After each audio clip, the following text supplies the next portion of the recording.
Nursing कर्मचारी धारणा द्वितीय दिन में पहुंची बेले आज संध्या सुधा राज्य सरकार 10 दफा दाबी को जदि कार्यकारी न करती तेबे समूह कर्मचारी आसंता काली कार्य बंद आंदोलन करने को बेले मेडिकल रे रोगी मानक सुविधा असुविधा हेले राज्य सरकार दायी रहिबे बोली आम संवाददाता आगे प्रकाश करथिले। Manjulata Behera vice president Odisha nursing association Khordha branch.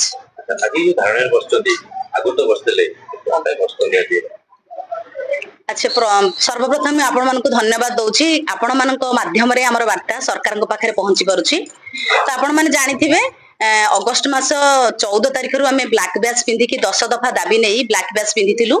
14 तारिख रु 20 तारिख पर्यंत आमे शांति श्रृंखला बे ब्लैक बैच पिंधि ड्यूटी करी धारणा रे बसिथिलु एवं 21 22 तारिख रे आमे टोकन स्ट्राइक करथिलु माने 50% स्टाफ ड्यूटी करथिले आ 50% स्टाफ धारणा रे बसिथिले। ता परे आमे 23 तारिख रे मास रैली रे लोअर पीएमजी रे मास रैली करिथिलु। तो हमर माननीय स्वास्थ्य मंत्री हमकु डकैथिले हम प्रतिनिधि दल को एबो डकै कि कथा दैथिले जे मासे टाइम दियंतु आ मासक भितरे आपनकर 10 दफा दाबी हमें पूर्ण करिवु आपनकर सब समस्या मध्ये समाधान करिवु। किंतु मासक सही मासे जो टाइम नेथिले सही मासक भितरे हमर दुई थर रिमाइंडर भी दिया जाइछि। हम प्रतिनिधि दल जाकी देइछंती दुई थर रिमाइंड देला परे भी हमें 24 तारिख रे सीज वार करिवु बोली भी कहिथिलु। किंतु हमर माननीय स्वास्थ्य मंत्री भी हमको हमर स्वास्थ्य सचिव मध्ये हमको डकैथिले हम प्रतिनिधि दल को आलोचना करिए बोली गतकाली आलोचना पाई मध्ये डाकिथिले। किंतु आलोचना रे किछि हमें फ्रूटफुल हेलानी किछि फलप्रद हेला नाही। तनो हमें पूर्ण सीज वर्क रे अधिकार बसिछु। किंतु हमर इमरजेंसी वार्ड रे सब ड्यूटी मैनेज होउची ड्यूटी मैनेज करिकि हमें धारणा रे बसिछु।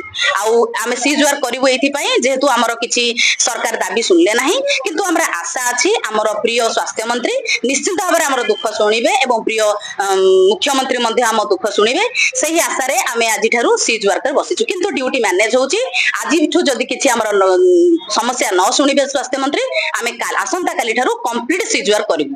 माने 10 दफा सही 10 दफा दाबी जो 10 दफा दाबी आमे जणाइथिलु सही 10 दफा दाबी ए पर्यंत पूर्ण हेइ नाही। सही 10 दफा दाबी नै आमे सीज वर्कर बसिछु। धन्यवाद। संतोष कुमार नायक बानपुर नर्सिंग ऑफिसर बालुगासीस कोन कहबे आज जो धारणा बसछन बारंबार आगुरु धारणा दिया जाइथिले भी सरकार ए पर्यंत किछि भी निष्पत्ति नै नांती जहा द्वारा धारणा लागू रहिछि। किंतु ए पर्यंत भी इमरजेंसी ड्यूटी लागू रहिछि। यदि काली भितरे आज संध्या भितरे यदि किछि फलप्रद न होला जहानी 10 दफा दाबी को यदि पूर्ण न करंती सरकार काली टू कार्यबंद आंदोलन जारी रहिबो। आमे बारंबार कहला परे भी सरकार हम कथा को निष्पत्ति किछि पर्यंत नौना। इमरजेंसी ड्यूटी करके मध्य हमें छुट्टी भी ए पर्यंत पाई पारुनु। कंपेंसेटरी रिलीफ हमरो दाबी करा जाउछि। सीएचओ मान नर्सिंग ऑफिसर पोस्टिंग दिया जाय कि भी सीएचओ मान को से मन बाध्य करा जाय से मान को सीएचओ पोस्ट को निया जायछि जहा द्वारा सीएचओ माने सब माने समस्तंकर ड्यूटी निजे करूचंती। एमपीएसडब्ल्यू मेल एमपीएसडब्ल्यू फीमेल ता सहित data entry operator sweeper work भी समस्त तांकर निज काम निजे न करिकि सीएचओ पोस्ट रे थाई कि भी नर्सिंग ऑफिसर पोस्ट को न नियाय कि भी से तांकर काम न करिकि ए सब पोस्ट को तांके निजे भी करियाउचंती। एते पोस्ट देला परे भी हमर एक आउटसोर्सिंग पक्ष भी उचित ए पर्यंत हे पारे नाही। जदरा हम सरकार पाके निवेदन करूछु कि आज संध्या भीतर जदि किछि निष्पत्ति न निया जाए काली तो कार्यबंद आंदोलन जारी रहिबो। धन्यवाद। मु हेउछि प्रतिमा राउत ओनिया खोर्धा ब्रांच रो प्रेसिडेंट। आज जो दाबी रखछन 10 दफा दाबी कोन कोन होछि आमर 10 दफा दाबी मध्यरु प्रथम दाबी होछि हमर 2013 मसिया पूर्वरु थिबा चुक्ति विधिक नर्सिंग अफसर मानकु सेही अवधि पीरियड टाको मूल चाकरी रे काउंट करके सेटा प्रमोशन देबा। नंबर 2 सीएच मानकु रिवर्ट करबा। नंबर 3 हमर आउटसोर्सिंग जोटा कि घुण्य प्रथा सरकार द्वारा गोटे घुण्य प्रथा हॉस्पिटल मेडिकल रो मेरुदंड कहा जाउथिबा नर्सिंग अफसर मानकु गोटे आउटसोर्सिंग पद देई आउटसोर्सिंग रे रिक्रुटमेंट करिया गोटे खराब निंदनीय एटा हम चाहू सरकार एटा अवॉइड करंतु एवं सेटा को मूलपोछ करंतु।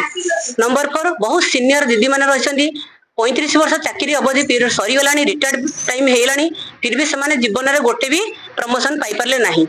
ଆଉ ଗୋଟେ ହଉଛି ଆମର ଆଚାର୍ଯ୍ୟ ହରିରେ କାର୍ଯ୍ୟରତ ଥିବା ନର୍ସିଂ ଅଫିସର ମାନେ 30 ମାନେ 30 ବର୍ଷ ହେଇଗଲେ ମଧ୍ୟ ଗୋଟିଏ ସୁଦ୍ଧା ବି ତାଙ୍କର ଏପର୍ଯ୍ୟନ୍ତ ଚାକିରି ରେଗୁଲାରେସନ ହେଇପାରିଲା ନାହିଁ।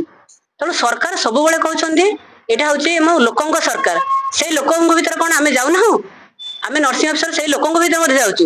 ମେରୁଦଣ୍ଡ କୁହାଯାଉଛି ନର୍ସିଂ ଅଫିସର ମାନଙ୍କ ସରକାର ପାଇଁ କାମ କରୁନାହାନ୍ତି, ହେଲେ ସରକାର ଆମକୁ ଆଜି ପର୍ଯ୍ୟନ୍ତ ଅବହେଳିତ କରିଛନ୍ତି। ତେଣୁ ଆମେ ସରକାରଙ୍କୁ ନିବେଦନ କରୁଛୁ ଏଇ ଦାବି ଗୁଡିକ ସେ ପୂରଣ କରନ୍ତୁ। ଯଦି ଏ ଦାବି ପୂରଣ ନ ହୁଏ, ଆଜି ସନ୍ଧ୍ୟା 5ଟା 6ଟା ବଜେ କିଛି ଡିସ୍କସନ ନ ହୁଏ, ଆସନ୍ତାକାଲି ଆମେ ସମ୍ପୂର୍ଣ୍ଣ କାର୍ଯ୍ୟ ବନ୍ଦ କରିବୁ।